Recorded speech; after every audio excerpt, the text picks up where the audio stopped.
سلام و درود دوستان، اسمم ممزی از به کانال خودتون خوش اومدید. ممنون میشم قبل دیدن این ویدیو اون پایین دکمه سابسکرایب رو بزنیم و این ویدیو رو لایک کنیم، چون با این کارتون حمایت بزرگی به من میکنید. فیلم اول. اسم فیلم اول مرز یاغیان.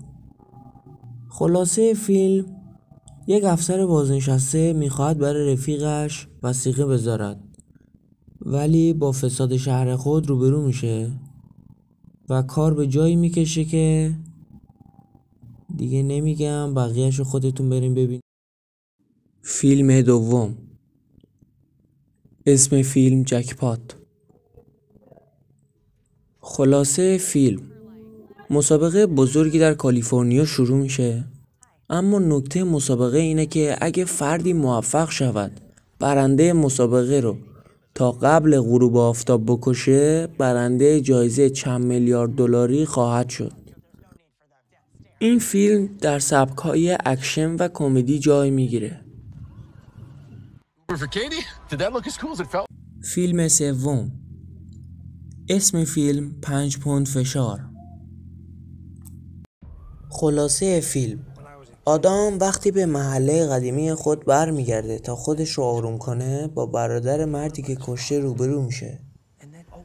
حالا روش انتقامش رو دیگه نمیگم، خودتون بریم ببینیم و لذتش رو ببریم. فقط این فیلم در سبک‌های جنایی و هیجان انگیز جای میگیره. فیلم چهارم. اسم فیلم یک حرکت سریع. خلاصه فیلم یک حرکت سریع داستان پسر جوانی هست که آرزو داره موتورسوار مسابقه‌ای باشه و همچنین به دنبال پدری که او را ترک کرد میگردد و توی این راه تلاش بسیار زیادی انجام میدهد که ناگهان یه اتفاقی غیر منتظره میافتد. این فیلم جذاب در سبک اکشن جا میگیرد. فیلم پنجم. اسم فیلم قهرمانان از دست رفته.